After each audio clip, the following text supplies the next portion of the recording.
ассалому алайкум тамошобинони азиз, ток-шоуи печтоби замонро оғоз менамоем. Меҳмонони азиз, ҳамаи шуморо ба студии телевизиони Симои Мустақили якум хушомадед мегӯям. Барномаи имрӯзаро мо ба рӯзи модар мебахшем ва унвони мавзӯи имрӯзаро мактаби модар, раҳнамои зиндагии ман ном гузоштем. Ва инак модар шахси азизу меҳрубон, роҳнамо, илҳомбахши фарзандони дилбандаш аст. Ҳар як фарзанд мактаби модари худро мегузарад. Бахусус агар вай духтар аст, пас ин мактаби ҳаётиву якумра идомаи роҳи зиндагии ӯро албатта равшан мекунад. Тавре ки дида истодаед дар студии мо занон, модарон, бонувон, новобаста аз он ки онҳо роҳбару сардору сарвар буданду ҳастанд, фаъолаву шаҳрвандони фахрии шаҳри Хуҷанди Бостониянд. онҳо саҳми беназири худро дар ташаккули насли наврас, пешрафти ҷомеа, ободии диёр, рушду нумӯи соҳаҳои мухталифи хоҷагии халқ гузошта истодаанд. Фарзандони ин шахсиятҳои маъруфи вилоятамон аз модарони худ ифтихорманд буда мегӯянд: мактаби модар роҳи маро равшан намуд. Зеро маҳз ҳамин модарони бузургвор ҳастанд ки фарзандони фарзонаи миллатро тарбия карда ба халқу ватан пешкаш намуданд ва насли ин инсонҳои бароиманд имрӯз хизмати шоиста карда кору пайкори модари худро идома медиҳанд, зеро онҳо дар мактаби модар тарбия ёфтаанд. Ва инак тамошобинони азиз, барои ҳамаи шумоён хотиррасон карданӣ ҳастам ки барномаи имрӯзаи мо бо ибтикор ва дар ҳамдастӣ бо мақомоти иҷроияи ҳокимияти давлатии вилояти Суғд, раёсати кор бо занон ва оилаи ҳукумати вилоят таҳия гардида истодааст. Ва инак инҷо ман ба барномаи имрӯза духтарони ана ҳамин модарони шарафмандро ба студия даъват мекунам ва таҳти кафкӯбиҳои шумоён албатта духтарони азизатонро ба ин студия даъват менамоям. раиси бонки Арванд Шоирахон Содиқова, марҳамат, хушомадед ба барномаи мо. назди модари худ нишинед, гулҳои зеборо тӯҳфа карданд. Муборак бошад. хушомадед. Гулчеҳрахон Аҳророва, муовини ректор оид ба тарбия ва рушди ҷавонони донишкадаи иқтисод ва савдои Донишгоҳи давлатии тиҷорати Тоҷикистон. муаллимаи азиз, хушомадед ва марҳамат, гузашта нишинед. Гулбаҳор Иброҳимова, омӯзгори муассисаи таҳсилоти миёнаи умумии рақами 28 ҷамоати деҳоти Унҷи, ноҳияи Бобоҷон Ғафуров. хушомадед. Ситорахон Раҷабова, сармуаллимаи Донишгоҳи давлатии Хуҷанд, факултети забонҳои хориҷӣ. хуб, марҳамат, хушомадед ва модари худро муборакбод намоед.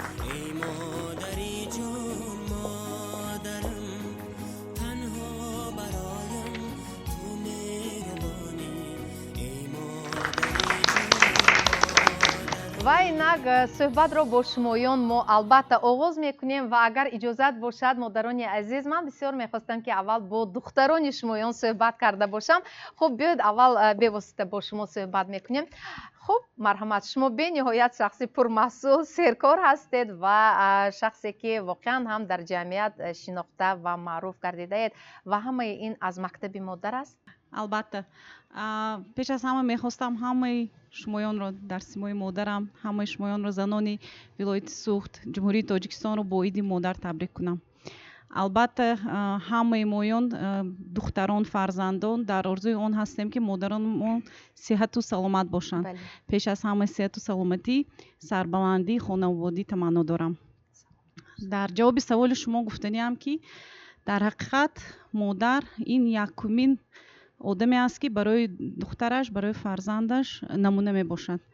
ва дар ҳаёти мо ҳаминро қайд карданӣ ҳастам ки модари ман на танҳо бо гуфтор, балки бо кирдорашон намуна буданд. пеш аз ҳама дар як мисоли оддӣ меорам, ман китобхониро дӯст медорам ва агар айёми кӯдакиро ба ёд орам, на балки на танҳо барои он ки модарам мегуфтанд ки китоб хон, балки барои он ки худашонам дӯстдори китобхонӣ буданд.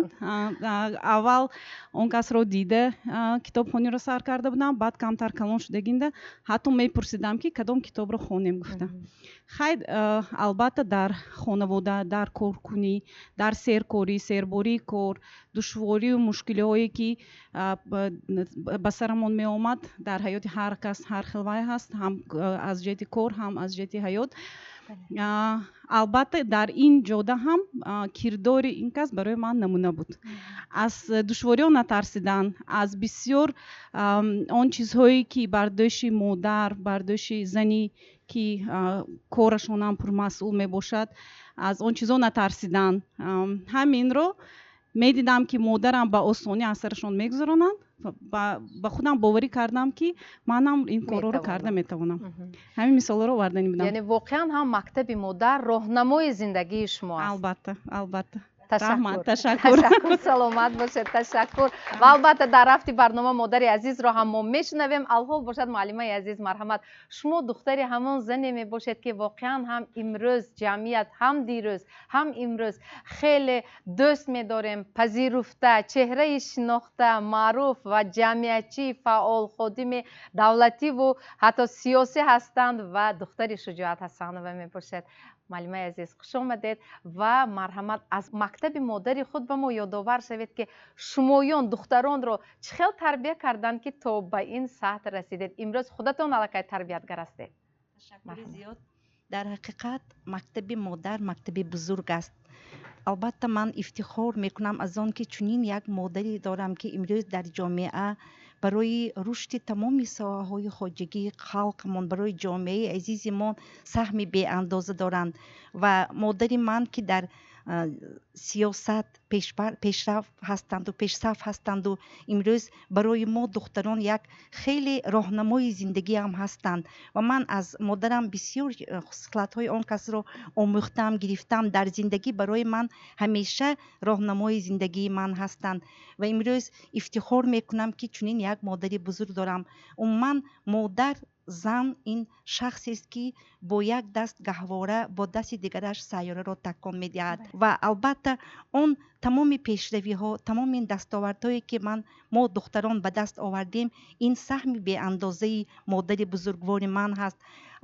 хислатҳои наҷиби он кас пеш аз ҳама масъулиятшиносии баланд, як хислати аз ҳама муҳим барои ҷомеа аст. ин хислати дигарашон ҳамеша ғамхор, меҳрубон ҳастанд ва бевосита махсусан ман таъкид кардани ҳастам ки модаркалони ман ҳамеша модарамро духтари ман мегуфтанд ва албатта ин аз ҳамон хислати наҷибонаи модари ман дарак медиҳад.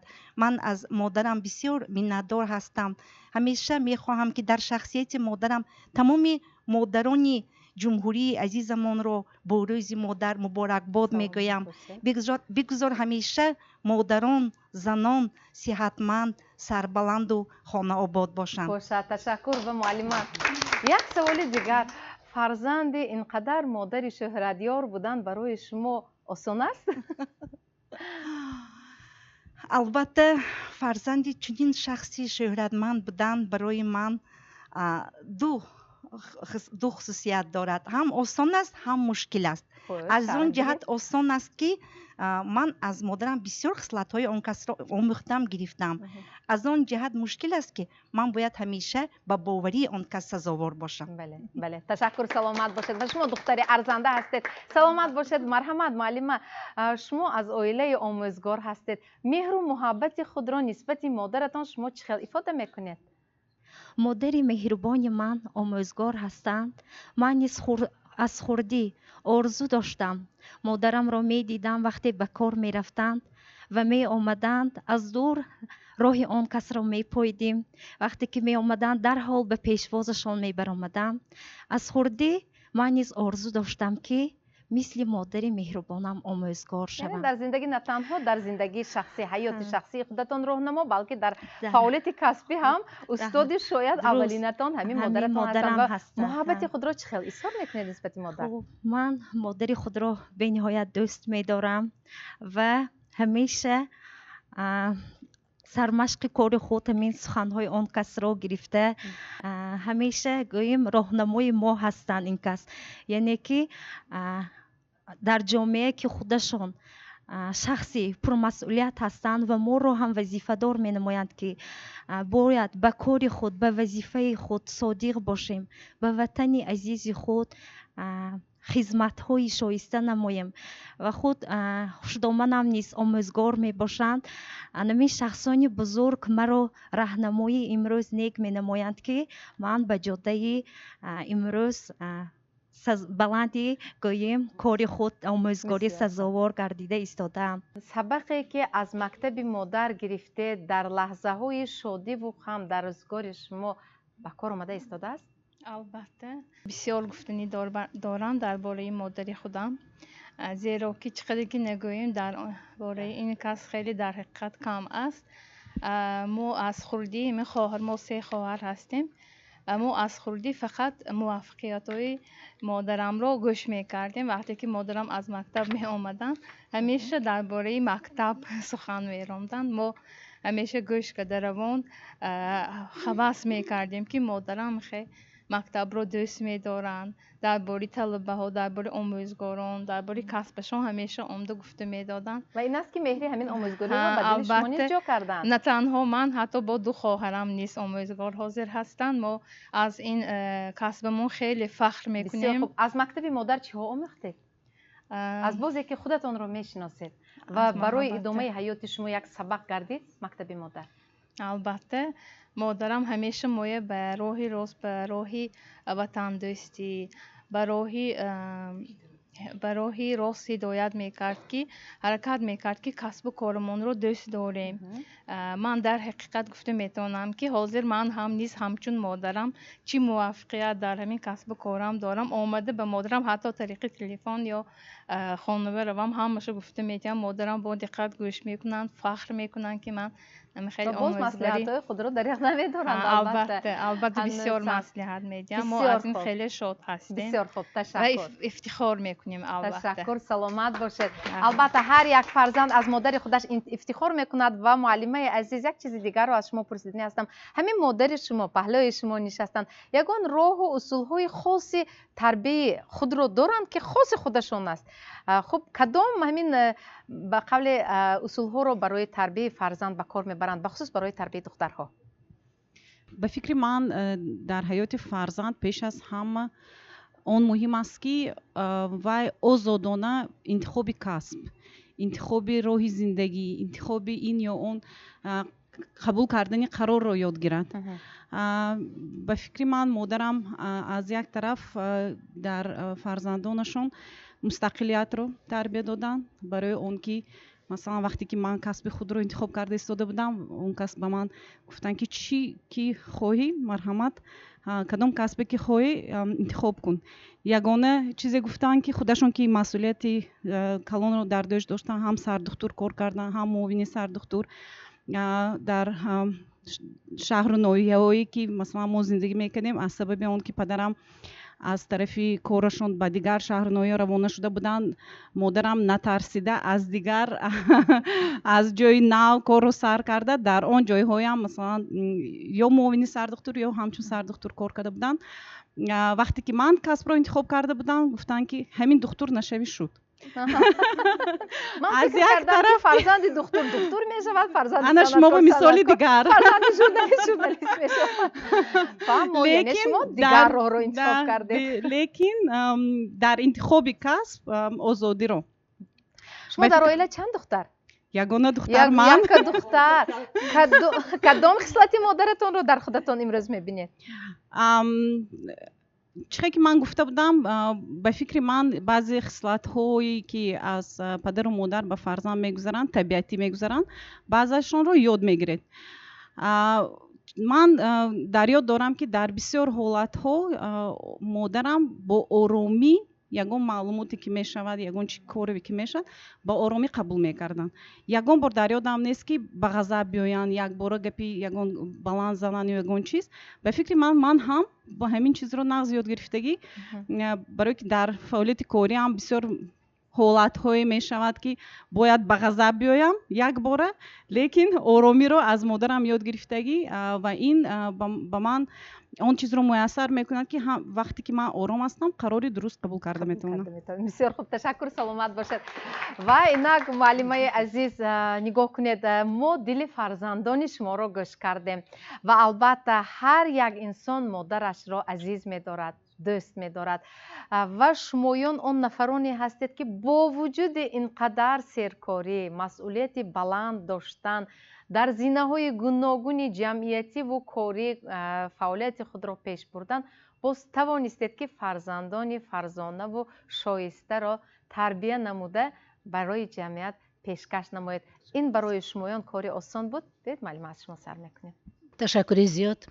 قبلا وقتی که امروز من با آن دخترانی که در اینجا برآمد کردند دل خود را گفتند و آن چی در دل آرزو و امید داشتند بیان کردند، بار دیگر افتخار کردم.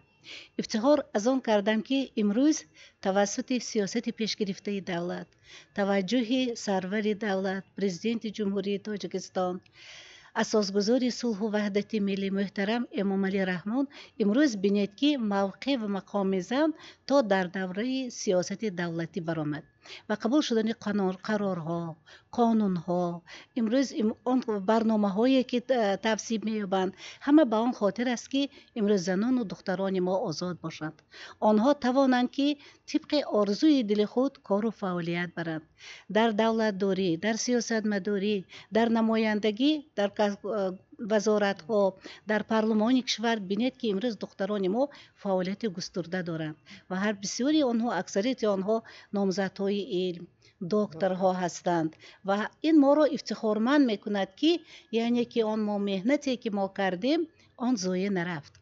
یعنی که وقتی که مادر از آوان کودکی در وجود دل خود یک آرزوی امید دارد و آن آرزوی امید را به همین تفکر فرزند، به تربیه فرزند اگر روانه بکند، بعد میبینید که آن فرزندی که شما تربیه میکنید، آن فرزندی که شما تعلیم میدهید و برای جامعه و جمعیت آماده میسازید، نفری میشود که شما از آنها افتخار کنید. و من خودتون محبت خان ناز میدانید، من هم 3 دختر دارم. دختر رو به وای رسانیدن، تربیه کردن بسیار کاری دشوار.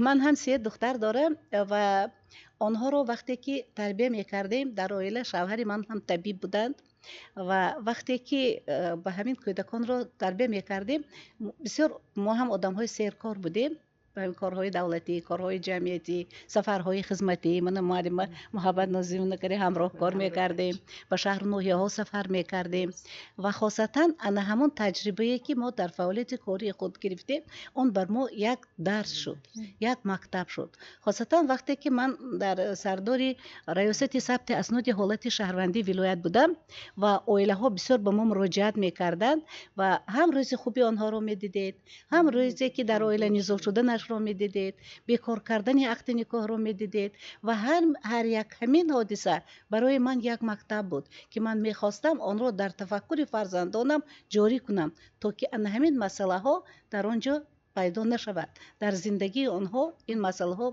میان نآید.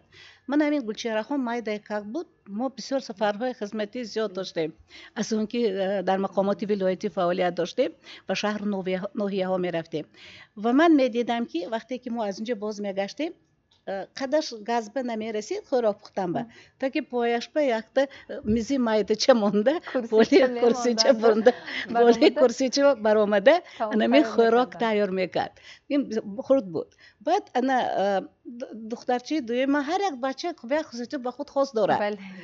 خوراک پذیر دوست می داشتن. خورشید خان باشد تازگی روی بندگی خانه تازه کنی. بعد میدیدم خراب بکک مای دایکک جورب در دستش خانه میروبد، من جورب در دستم خانه میروبم. دختری من بود.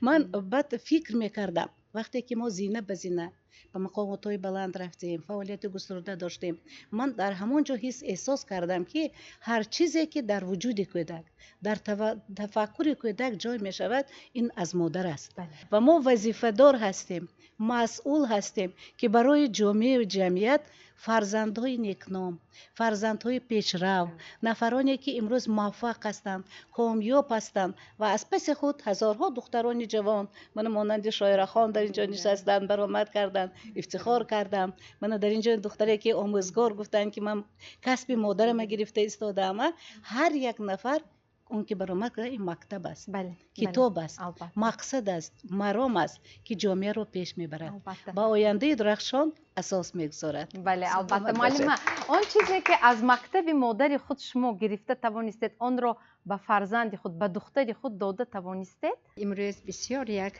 موضوع خوب گرفتید که محبت خان. البته مکتب مادر این مکتب بزرگ است، زیرا که آن شخصی که از مادر از همین آوان گودکیش یک خصلت‌های نیک مادر را اگر از خود کند و اون را البته در حیات خود هم اون را دوام می‌دهد. مادری من آموزگار بودن و پدری منم آموزگار. من در عائله آموزگار به وای رسیدم و می‌خواستم که مادری من دکتر شوم. اگر که من شاعره خان به نه دکتر نشه گفته که باشه، مادری من برعکس می‌خواستن. لیکن من از همون جوانی آرزو می‌کردم که من یک انجینیر مهندس تکنیک شوم، تکنولوژ. و مادرم گفتم خیر مایلش من به تاشکند رفتم و حجت‌ها رو به دانشگاه همین تیپ سپردم. بعد از دو روزش دیدم که من نه آنقدر خواهشم هست، این بینید که ما همون وقت بیم چی بودیم، جسورتر بودیم و خودمو وای میکردیم، مایه میکردیم و حجت ها رو گرفته به انستیتوت پلیتکنیک شهر تاشکند دادم و به مقصد خودم رسیدم که من مهندس تکنولوژی ساحه خوراکواری شدم و من افتخار دارم که مادری 3 فرزند، 2 پسر 1 دختر دارم. البته هم دخترم هم پسرم به وای رساندن، آنها رو به یک سطح بلند گذاشتن و برای آینده حیات آنها قدم استوار گذاشتن. این کاری مشکل است. بله. زیرا که هر قدم آنها رو باید که نه اینکه نظارت کرده یک سرزنش میکنید، برای درست آنها رو روانه میکنید که آنها از خیرگی همین درست یا نادرستش تحلیل کرده توانند.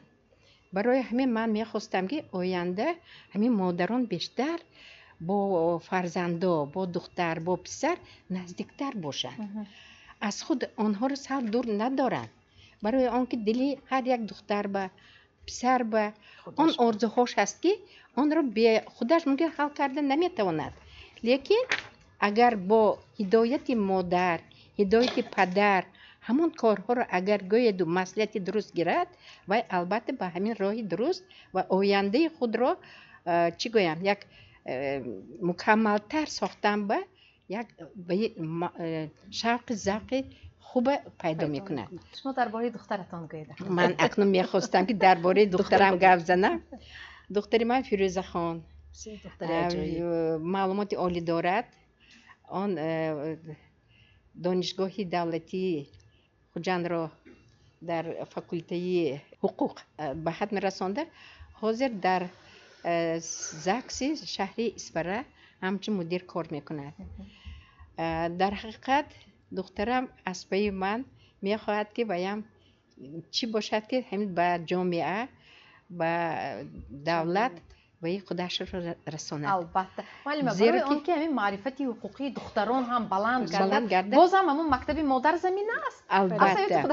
البته همین زمینه اولینه که ایدئال برای هر یک زن، برای هر یک دختر این مادر خودش. بعد سونی دو اطراف. تشکر، سلامت باشید. تماشابینان عزیز، با دیگر شبکه پیوست نشوید، با سیمای مستقل یکم بمونید. بخش رکلامه. شما توکشوی پیچتابی زمان رو تماشا کرده ایستاده اید. مکتب مادر راهنمای زندگی من چنین است موضوع امروزه ما و یک بار دیگر خوش آمدید و برنامه را ادامه میدیم. معلمای عزیز، شما خودتون روانشناس کسبی هستید. من بسیار میخواستم که اول دخترتان رو به ما معرفی کنید. شاید شما از تمام همین سیر و اسرار تربیه دختر با خبر که هستید، اینقدر دختری خوب ارزنده رو تربیه نموده برای جمعیت پیشکش نمودید. تشکر زیاد. دختری من دلربا خان منصوری، دکتر علم‌های تکنیکی و حالا معاون سروزیر جمهوری فعالیت برده ایستاده است ва дар тарбияи фарзандонам ҳам духтарам ва ҳам писарам ман бисёртар беш аз худам мавқеи хушдоманамро мавқеи модарамро мебинам. махсусан хушдоманам духтарам дилрабо ниҳоят унс гирифта буд.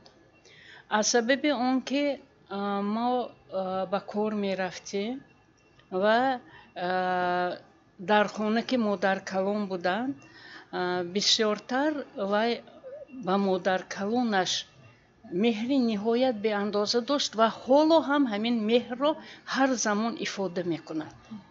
хушдоманам шамсинисо зани ниҳоят дурандеш буданд, ниҳоят зани кордон буданд ва фарзандонамро дар роҳияи меҳрубонӣ ба гирду атроф, ба шахсони атроф, мустақилиро дар онҳо бисёртар тарбия мекарданд. ғайр аз ин саҳми модарам отуной, модарам соҳиби маълумоти олӣ, муаллимаи мактаб буданд ва кӯшиш мекарданд ки бисёртар соҳиби илм гарданд фарзандонашон, набирагонашон. вақте ки ман 5 сола будам, модарам пурра алифборо ба ман омӯзонда буданд. китоби алифборо ман ҳамроҳи модарам хатм карда будам. гарчанде ки онҳо худашон худи модарам ба кор мерафтанд. баъд аз кор хӯрокпазӣ 4 фарзанд модар оила. аммо чӣ хеле ки шоирахон гуфтанд, модарам ягон маротиба дод зада бошанд, овозашонро баланд карда бошанд. на фақат мо фарзандони худашон, балки дар кӯча як кӯдаки писарчаи масалан майдаро бинанд дадоҷон, духтарчаро бинанд онаҷон гӯён муроҷиат мекарданд.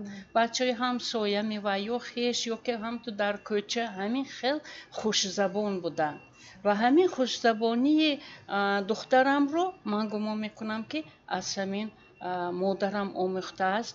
толиби илм буданашро ҳам ҳамин хел мумкин ин ирсӣ меросӣ гузашта бошад ва писарам ҳам ҳамин хел. ман худамро модари хушбахт ҳис мекунам бо 3 фарзандам, як духтарам, як писарам ва бо келинам. саломат бошед. барои он ки духтар касби модари худро идома диҳад, инҷо гуфтанд ки модарам омӯзгор, ман ҳам омӯзгор шудам, модарам духтур, ман ҳам духтур шудани ҳастам. шояд дар баъзе ҳолат баъзе духтурон духтарашонро намегузоранд ки духтур шавад. шумо чаро гузоштед ки духтур шавад? акун масъалаи духтарам воқеан ҳам интихоби касбиро худаш интихоб кард, барои ин ки мо ҳам дар оила албатта он чи ки фарзандо худашонро интихоб мекарданд ёрдам мекардем барои интихоби касбашон. ва бояд таъкид намоям ки дар оилаи мо на танҳо ман табиб ҳастам, хушдоманам ҳам табиб, ҳам падарам касби табибӣ доштанд. албатта ин духтарам хушдоманам вақти бисёр ҳамроҳ ки будем, бо ҳамроҳи ваё кор ба мерафт, меҳру муҳаббат нисбат ба ин касб аз ҳамун ҷо сар шуд ва ғайр аз ин албатта ба корхонаи ман низ меомад, ҳамашро тамошо мекард. пешниҳод карда будем ки дигар касбро гир. хушдоманам чӣ хеле ки муаллима гуфтанд, касби мушкил барои зан, чӣ кор мекунӣ, дигар касбро гир. гӯям ман алка интихоб кардам. дар духтари худ кадом хислатҳои худатонро мебинед, мушоҳида мекунед? акун ҳозир гуфтан оли барвақт фикри ман ба, лекин он хислатҳои ба фикрам худатон хеле зани ботамкин ҳастед, ором табиат. духтаратонам ҳамин хел будагистанд? албатта ваям ором, лекин бисёртар акун хислатҳои хушдоманамро мебинам, барои ин ки ваёям касбро хеле дӯст медоранд.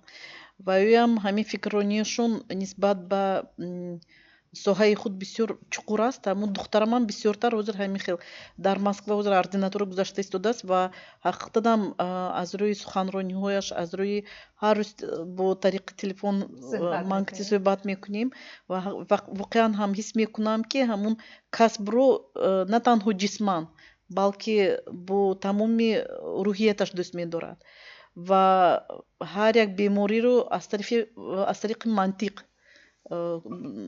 چی میکند تشخیص گذاری میکند معاینه میکند و این خصلت ها رو راستش بگم من در خوشدامانم دیدگی بودم لیکن ارومیش حقیقتاً آرام دخترم باز یک چیز رو تاکید میکنم که معلمان رو گفتن که ایدئال بعد از گفتن ایدئال من خاطرم اومد که در ایام مکتبی ما انشا نوشتگی بودیم انشا ایدئالی من و در همونجا من مخصوص وقتی که ایدئالی من گفته چی کردن مادرم رو تصویر دادم برای اینکه اون کس همچون سیاستمدار همچون رهبر فعالیت کردن همچون آموزگار همچون علیم و در برابر این 4 فرزند رو تربیت کرده اویلا رو مستحکم کردن برای من همین چیزی اساسی تحکرسی برای حیات بود البته تحکرسی رو این مادر پرورش میکنند لیکن وقتی که اویلادار شدم وقتی که فرزنددار شدم و در برابر این خودم فعالیت کردم همیشه در نزد من خوشدامانم بودم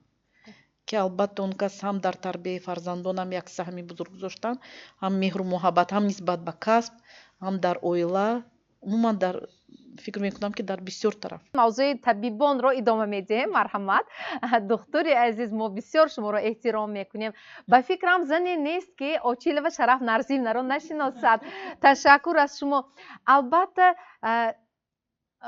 فرزند رو خداوند میدهد و باقی اولین لحظه های عمر طفل اولین آواز او اولین چهره گرم و معصوم او رو شمایان دختران هستید که میبینید سلامت باشید و موضوع دختران را طبیبان را ادامه میدهیم گفتیم مادر و دختر در یک کارگاه کار کردن این پهلوهای خوبش بیشتر است یا اینکه منفیش مرحمت از فرصت استفاده برده همه آن نفرانی که در اینجا زنها اشتراک دارن همه را با ایدی مادران فرارسی ایدی مادران ایدی بهار تبریک و تهنیت میگویم بگذار زندگی ما تنج امانی باشد آبادی باشد جنگ طوفان نشود الهی همه ما سلامت باشیم و مادران ما سالم باشند و ما کودکای سالم را با آنها تحفه نماییم البته این موضوعی که امروز من در اینجا اشتراک نمودم خیلی سرفراز شدم این امروز موضوعی که انتخاب نمودیتان مکتب مادر البته راهنمای زندگی است هر یک نفر را در اینجا زنهای خیلی مهربان را امروز گوش کرده از همه خلاصه برآوردم که اگر اویله چخیل باشد اویله همون فرزندی که ما کلام میکنیم البته آنها برای آنها ما نمونه هستیم بنابر همین من 4 دختری زیبا دارم و هر یک اون دختر رو به وای رسوندن وی رو تربیه نمودن به خانه هر یک شخصان هر یک صاحبش بسپردن این یک زندگی خیلی دوری درازی زندگی هست مشکل است بله. من خودم بسیار از پدر ما 7 فرزند بودیم از پدر ما هم خیلی خورد موندیم مادرم اول صاحب خانه زن بودن ثانی کارگر شدن تقاضای زندگی مجبور کرد که کارگر شوند لیکن خیلی ما را تربیه سخت گرفتن و توانستن همین فرزندان را همشون را به مکتب های عالی همش را داخل نموده سروری نموده و سربلندانه هر یک ما و متخصص خود شدیم من دکتری را انتخاب نمودم با موفقیت تمام نمودیم و خوشبختانه که با یک عائله خیلی برومند ولایت من خانه‌دار شدیم شادروان شوهری من رستم عثمانویچ ددوبایف خیلی کسبشون را دوست می داشتن دکتری شناخته بودن توانستیم با دستگیری همین عائله که عائله خیلی هم طبیبان بودن падар арӯсам ва хушдоманам ҳамошон иҳо авлоди духтурон соҳаи тиб буданд ва ҳо моро нағз мефаҳмиданд ва ҳамин буд ки дар зиндагӣ ману шавҳарам қариб буд ки дар хона мо дуруст набудем. тарбияи фарзандон мактаби модар чӣ шуд? мактаби модар ба даст кор буду рӯзҳои бурдагим модар калонашон раҳматои калон ки чунин хеле ҳам хушдоманӣ дӯст дошта доштам ки ҳам ҷои падар ҳам ҷои модарро гирифта духтаракҳои дӯстдоштаи моро тарбия намуданд ва ҳар якташ оилаи худро дорад ва духтари калоним дилором рустамовна дадобоева касби моро интихоб намуд. бо дилором рустамова ҳамкор будан хуб аст барои шумо албатта боз гашта меоем сари ҳамин фахр бо модару духтар дар як коргоҳ кор кардан ин албатта паҳлӯҳои мусбии худро дорад. муваффақиятҳошуро мебинам имрӯз муовини сардухтур оиди муолиҷавӣ ки ин хеле касби хеле пурмасъул мебошад бинобар ҳамин гуфт ки ман баромада наметавонам узрамро расонем. ҳар лаҳза масъулиятро тақозо мекунад. ҳар як лаҳза бинобар ҳамин ман узри ва ёя шумо мерасонам. бинобар ҳамин бисёр соатҳо мешавад бисёр ҳодисаҳо мешавад ки албатта бо ҳам суҳбат мешим маслиҳат мекунем тавонем маслиҳати худро мерасонем ёрдам мерасонем. ва инак лаҳзаи суҳбат бо шумо фаро расид духтур. акнун ҳамин ҷо бигӯед ки барои чӣ духтари худро нагузоштед ки духтур шаванд? биёед бозам ҳамин мавзӯъро идома медиҳем. шараф нарҷиевна гуфтам ин кори табиб бисёр мушкил аст ҳам рӯз ҳам шаб кор кардан дар кор. ман ба назарам ин кори вазнин буда духтара ба сал осонӣ кунам гуфта аммо кори ин аз ман вазнинтар ҳозир. дидед модар хел мехоҳад ки ҳамеша фарзандаш азоб накашад. дар оилаи мо 3 фарзанд ҳастем ҳаст ду писар дорам ана якта духтар сароям соҳиби кор соҳиби олӣ мебошанд аммо мана духтарам мана мишхел медонед на фақат ҷумҳурӣ ба дар берун аз ҷумҳурӣ ҳама мешиносад ин каса да аммо оилаи мо худаш аз сар оилаи интеллигентсия гӯям мешавад чунки мо фақат падар арӯс модар калон наздошон буд ва бобоша мана ҷумҳурӣ ба ҳама мешиносад ин кас нависандаи машҳур буданд ҳоҷи содиқ хонава меҳмон буд шоиро меомаданд нависандаҳо мемонданд ҳамаҳо ибрат шуданд ки мана донишманд калон шуд дар муҳити эҷодиву фарҳангӣ ба воя расиданд. аммо чӣ хел шуд ки бонкдор шуданд? шумо ҳаминро ба мо гӯед. ҳамин замона будагист талаботи вақту бо мурури замон ҳамин замона будагист чунки хай ҳозир ҳама ҳисобу китоб кади вобастаку бинобар ҳамин хай маъқул будагист ҳамин кор ҳамон ба аз мактабе ки дар он тарбияи худро усули худро шумо ҷорӣ кардаед хуб имрӯз духтари худро дида воқеан ҳам аз худатон қаноатманд ҳастед ки тарбияи шоиста дода тавонистед? албатта ман сарбаланд ҳастам ки ҳамин хел духтар дорам ҳай бо гуфтани ҳастам ки ин аз модаркалон будагист чунки модаркалон ҳамин хел тозагӣ ошпазӣ ҳама корашон ҷойбаҷо буд ана ман аз он кас ибрат гирифтам духтарамам аз ман ибрат гирифтагӣ ана хайма сарбаланд ҳастам ки духтар саломат бошед. ташаккур ва инак хуб мегузарем ба мавзӯи омӯзгорон. 2 нафар омӯзгор инҷо нишастанд. марҳамат, албатта духтаратон шуморо ҳам муборакбодӣ кардан ҳам дар ба хотири модарони азиз ҳарфи дили худро гуфтанд ва инак шумо ки омӯзгор ҳастед шояд дар тарбияи духтаронатон начандон мушкилӣ кашидагӣ ҳастед. хуб марҳамат, аз ин боб ба мо ёдовар шавед. مثل همه مادران یکی از زنها مادران خوشبخت خودم را حس میکنم زیرا که من 42 سال است که در آموزگاری مسیح تحصیلات ایمانی رقم 14 جماعتی اونجی کار و فعالیت میبرم آن موفقیت هایی که در سایه معارف من به دست آوردم پیش از همه به انیمی خوشدامنی خودم منتداری بیان میکنم، زیرا که همه وقت برای دستگیری به من یاردم میدادند و از آن هم خوشبخت می باشم که صاحبی 4 نفر فرزند هستم، 2 پسر 2 دختر. من همه خدمتچی دولتی می باشند. 2 نفر دختری من مثل خودم آموزگار می باشند که در ساحه آموزگاری کار و فعالیت می برند. البته مادرانی ما بسیار پدر و مادرم تاکید می کردند که وقتی که به خانه‌تان عروس شده میرویتان، خواهیتان که آبروی اعتبارتان همیشه در نزد امو عائله اگر بلند باشد، پیش از همه خوشدامن اهل همو عائله را عزت و حرمت میکنید میگفتند. انا همون گفته های مادری خود را من نیز به دختران خودم تاکید میکردم و بارها میگفتم که پیش از همه مادری خود یعنی خوشدامن خود، پدر عروس خود و شوهر مهربان خود را عزت و احترام کنید. بسیار خوب، تشکر معلم. برای من خیلی عجیب است که همین آموزگار در خانه فرزندش رو چه خیلی تربیت میکنه، بخصوص دختران را. البته ما با آنها علایده صحبت میکنیم. من فکر میکنم که در عائله ما این خیلی یکدیگر نفهمی نبود.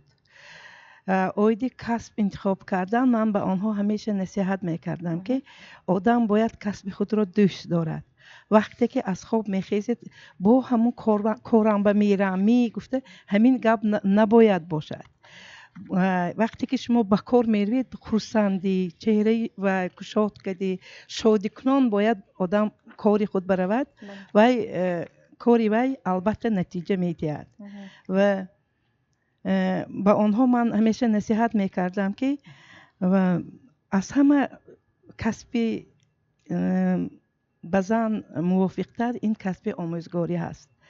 ممکن است که من کسب خود را بسیار دوست می داشتم، بنابراین به آنها همین خیلی میفهماندم که زن من یک وی کار میکند تو مثلا نصف روزی کار میکنی، بعد از وی میری کاری خود را دوام میدی، هم عائله نگاه داشته میتوانی هم کار هم کرده میتوانی. شما رو به زمین نگذاشتند و راه شما رو ادامه داده ایستادن در ادامه داده ایستادن. من خیلی فخر میکنم.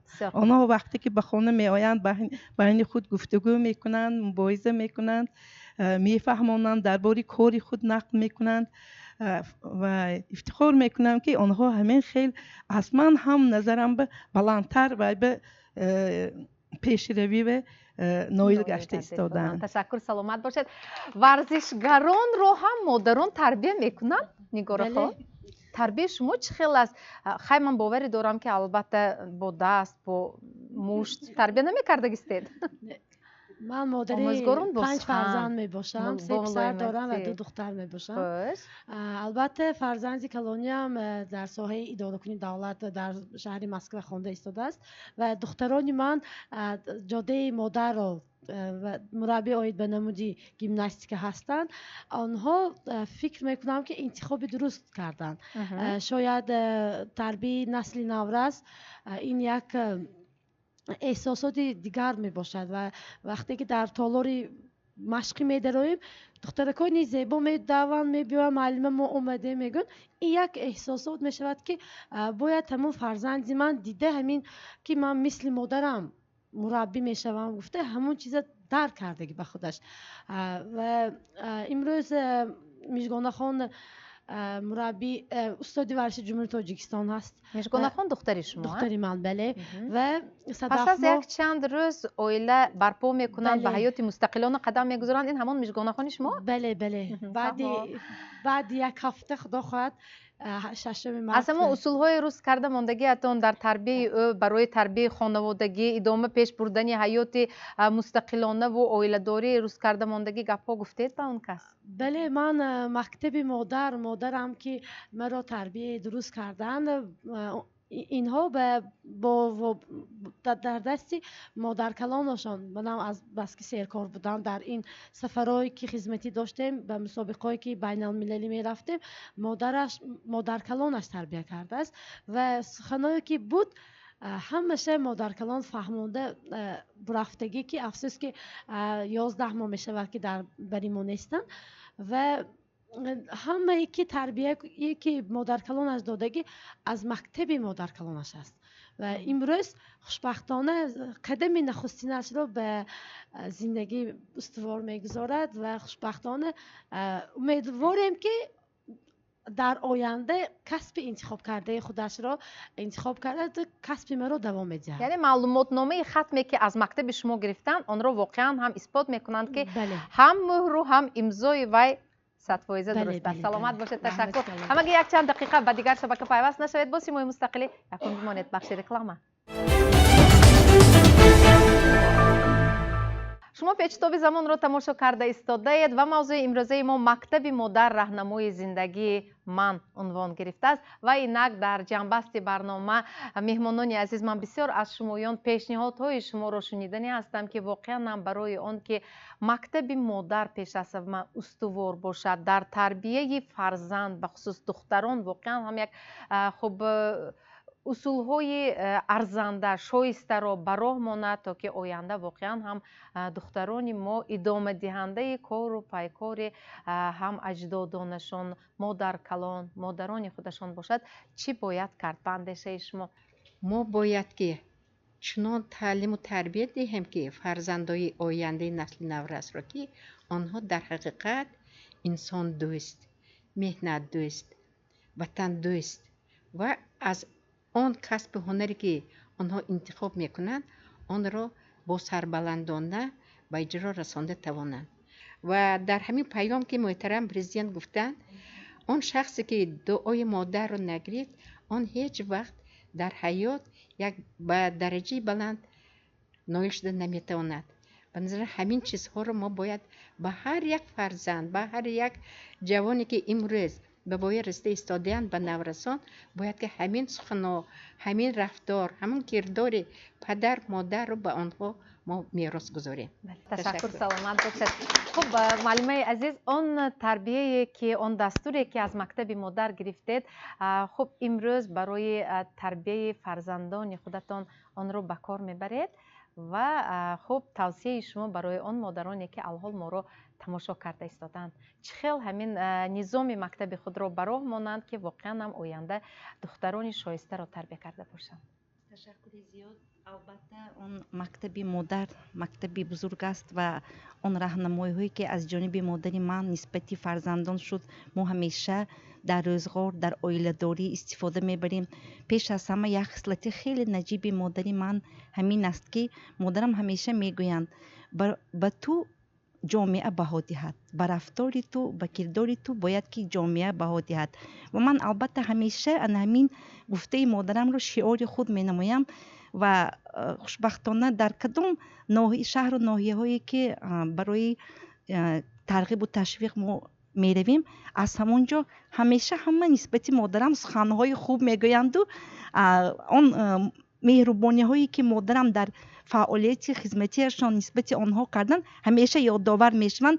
البته این برای من مکتب خیلی بزرگ است. همیشه خاکسار بودن، زمینی بودن، صمیمی بودن، با جامعه در جامعه مقام خود را پیدا کردن، با همکاران شاگردان علاوه خصوص در دانشکده امروز مناسبت خوب داشتن.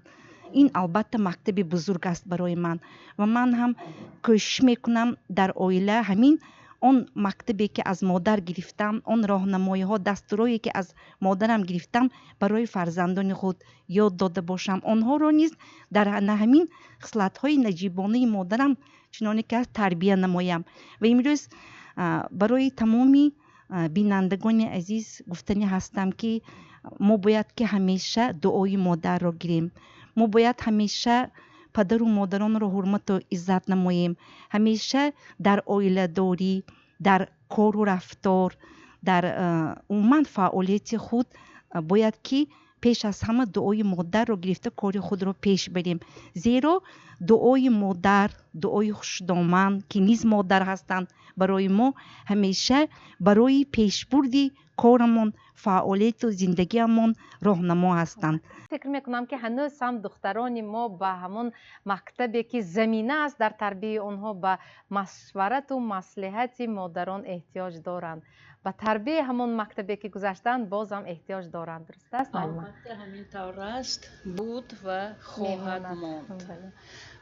мактаби модар ин дар ҳақиқат раҳнамои зиндагӣ аст. ҳанӯз дар рӯзҳои аввали истиқлолияти ҷумҳуриямон асосгузори сулҳу ваҳдати миллӣ, пешвои миллат муҳтарам эмомалӣ раҳмон ба занҳо муроҷиат карда гуфта буданд ки зани огаҳу бомаърифат дар ҳама давру замон барои тарбияи равонию ахлоқии фарзандонаш вақту фурсат ва имконияти мусоидро фароҳам оварда метавонад. ва аз ин ҷо саволе бармеояд, кадом зан метавонад огаҳ бошад, бомаърифат бошад? он зане ки ана чӣ хеле ки инҷо муаллима гуфтанд китобро дӯст медорам, китобхониро шоирахон гуфтанд дӯст медорам. мо равоншиносон гумон мекунем ки фикр мекунем ки ҳар як зан модар бояд ки толибилм бошад. маълумоти олӣ доштан ин маънои онро надорад ки модар маърифатнок аст. масалан мана модаркалонҳои мо, аксар модарони мо соҳиби маълумоти олӣ набуданд. ман умуман ҷомеаро дар назар дорам, ҷомеаи тоҷикистони худамонро, аммо онҳо соҳибмаърифат буданд. ман ҳамеша фикр мекунам ҳамин модаркалонҳоям моро чӣ хел тарбия мекарданд?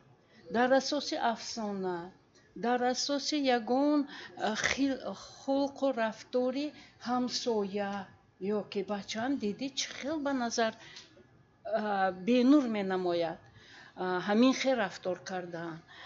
ва дар асоси аксари онҳо дар ҳамин намунаи ибрат будани худашон. ниҳоят ҳамчун зане ки бо маънои томаш бонуи хонадон, соҳибхона бошад, барои тарбия кардан онҳо кӯшиш мекарданд. ва ин чиз гӯё ки як чизи муқаррарие ки ҳар рӯз баъд аз хӯроки шом ҳатман сари дастархон як дарси тарбиявӣ гӯё мегузарониданд. ва бинобар ҳамин ман мегӯям ки ҷаноби олӣ огаҳу бомаърифат гӯён фақат чанд то диплом дорад, чанд то тасдиқи маълумотҳои доштааш не, аммо хирадманд, оқил, доно ва ниҳоят соҳиб маърифат будани занҳоро ҳамон вақт гуфта буданд ва дар ҳар як паёмашон дар бораи мавқеи зан дар ҷомеаи оила гуфта мегузаранд. ва мавқеи зан дар оила ниҳоят нозук аст. модар аз қадимулайём мегӯянд ки модар чӣ гуна, духтар намуна. яъне духтар такрори рафтори модар, тарзи гуфтор, рафтор ва тарзи нигоҳ доштани оиларо аввал аз модари худаш меомӯзад. аз модаркалонҳо бисёртар меомӯзад. ман роҳу равишро дар такмил додани худамон занҳо мебинам. ва бисёр мехоҳам ки ҳар як бонуи ҳар як хонадон, ҳар як зан бо як ифтихор гуфта тавонад ки ман хушбахттарини хушбахтҳо ҳастам. ман ниҳоят ҳаминро ба ҳар як зан, ба ҳар як модар аз самими дил орзу мекунам ки ҳамин хел гуфта тавонад. саломат бошед. ташаккур. хуб, марҳамат, пешниҳод бошад, мешунавем. мо дар замони муосир зиндагӣ дорем ва ҳаёт қонунҳои худро дорад. вале як чизро бояд ҳеҷ вақт фаромӯш накунем ки он навигариҳо, он дастовардҳои навбанав муосир ки мо дошта истодем, ин ҳамаш заҳматҳои шабонарӯзии модару фарзанду умуман инсон аст. вале меҳру муҳаббати модар нисбат ба фарзанд абадӣ мебошад ва мебояд ки ҳар як шахс муқаддасоти на танҳо албатта сараввал муқаддасоти миллиро бояд ки эҳтиёт кунем муқаддасоти аҷдодӣ бояд ки ҳар як шахс ҳамин масъала аҳамият дода дар тарбияи насли наврас бисёртар ба ҳамин роҳ андоз намояд. ташаккур, саломат бошед. این خیل برنامه‌ها در تمام شهر و ناحیه‌ها طبق قرار رئیس ولایت که 25 ینور قبول گردیده است چهاربینی‌ها گذشته ایستادند و از فرصت استفاده برده من هم از نام ریاستی کاربازان و عائله ولایت همه زنان ولایت را با فرارسی عید بهار روز مادر تبریک و تهنیت می‌نمایم. بگذار مادران همیشه زنده باشند. و معلمه عزیز در فرجام در جنبستی برنامه واقعا هم پیشنهاد شما رو شنیدنی هستم و همزمان میگفتید که در حقیقت همین مکتب مادر رو چخیل باید براه ماند که واقعا هم فرزندان بخصوص دختران از آن تربیه شایسته گرفته توانند و در ادامه زندگیشان روح آنها را آن مکتبی که گذشتند و گذشته ایستادند در حقیقت روشن کنند. در حقیقت مکتب مادر مکتب بزرگ است و واقعا این برنامه‌ای که امروز به تصویب رسیده ایستاده است یک قدمی است، قدم نخستینی است که در آینده رواج دادن آن بیشتر برگزار نمودن چنین چهاربینی‌ها، بیشتر برگزار نمودن ملاقات‌ها، واخوری‌ها با زنان، با دختران، با مادران، با نفرانی که در زندگی موفق هستند، این برای جامعه و جمعیت مهم است. در حقیقت وقتی که ما درباره مکتب مادر سخن میکنیم و از حیات هر یک نفری ما، هر یک نفری که در اینجا برآمد کردند دیده ایستادیم که هر یک نفر از همین مکتب گذشتیم، همین مکتب را آموختیم، در همین مکتب تربیت یافتیم و آنچه که امروز ما موفق شدیم از همین مکتب بود و مکتبی است که آن آخر ندارد. امروز زنان ما، مادران ما واقعا انسان‌های خوشبخت هستند. بینید که امروز اینقدر توجه به زن به مادر داده شده است. بینید که چهلی که معلمه گفتن در تمام پیام های خود پیشوای ملت، اساسگذار صلح و وحدت ملی، پرزیدنت جمهوری تاجیکستان تاکید به آن میکنند که ما باید مادران را احتیاط کنیم. هیچ وقت از خاطرم فراموش نمی شود چهر از منبری بلند در پیام خود گفتند اگر مادرم نمی بودند من در نزد شما نمی ایستادم. بینید که این چقدر یک مقام و منزلت بزرگ دارد و توجه گذاشتن به مادر، به فرزند، به تربیه آن، این یکی از مقدساتی هم جمهوری تاجیکستان هم گذشتگان ما است که ما باید از این مکتب امروز بهره‌ور باشیم و خوب میشد که همین مکتب رو امروز ما در مکتب ها، در دانشگاه های عالی، طریق تلویزیون، طریق رادیو با نفرانی که امروز در زندگی موفق شدند، من با آموزگاران نظر کردم، آموزگار گفتم، با ورزشکار نظر کردم، با طبیب نظر کردم که طبیبان اینقدر گفتند این هر یک نفر برای جامعه و جمعیت ما یک دوری بسیار بی‌بها است. من بینید که آن گفته های بزرگان ما را امروز جهانیان می آموزند و هر وقتی که در یک محفل میشینید، در یک مجلس میشینید، امروز رئیسان ولایت ها، رئیسان شهر و ناحیه ها یک توجه، نمون راهبران کارخانه ها، دانشگاه های عالی به همین مکتب، به همین زن، به مادر اینقدر توجه خاصه دارند، ما با آن را باید ادامه دهیم، با آن ارزش بگذاریم و ارزش های گرانبهای خود را نه فقط برای خود ما. معلمه گفتن که معلمه هم گفتن که ما مادر کلان ها داشتیم، مادر کلان ها ما را تربیت میکردن، راهنمایی میکردن. برای چی امروز خودی ما که مادر و مادر کلان هستیم جوانان را تربیت نکنیم؟ برای چی آنها را به راه راست هدایت نکنیم؟ من وقتی که گلچهره خان گفتن که مادر کلانم، مادری مرا دخترم میگفتن، خوشدامنم را در نظر داشتند.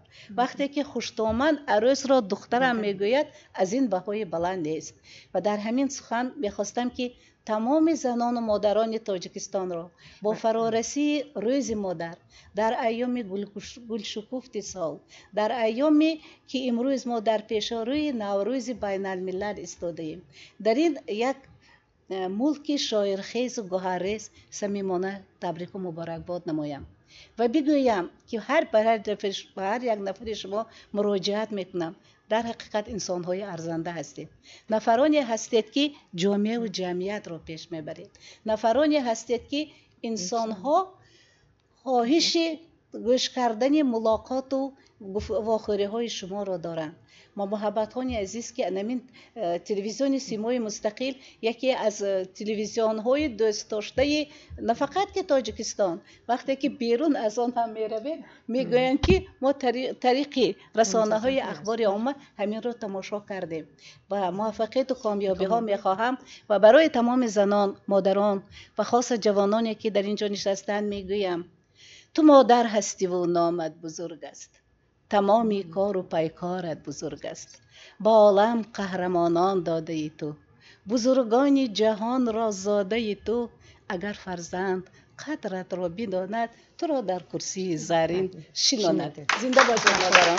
سلامت باشید. سلامت باشید. تشکر و البته در فرجام برنامه بار دیگر خاطررسان کردنی هستم که برنامه امروزه ما با ابتکار مقامات اجرایی حکومت دولتی ولایت سوخت در ریاست کار با زنان و عائله حکومت ولایت سوخت امروز تهیه گردید و البته خوب من پیش از همه به هر یک شمایان سپاس میگویم که امروز وقتی پرقیمت خود را دریغ نداشته در برنامه ما شرکت نمودید و وابسته به اون موضوعی که گفتیم مکتب در راهنمای زندگی من اندیشه های خوب خود را بیان کردید و البته مادرها چگونه دخترها نمونه هستند البته و اون رسم هایی که الحال استودیوی ما رو آرا داده است اینجا رسم مادران رسم دختران است در همه گونه حالت های زندگی و برای دستگیری به دکان فاکولته نقشه کشی و رسم صنعت رسامی با جرای و خیرنسا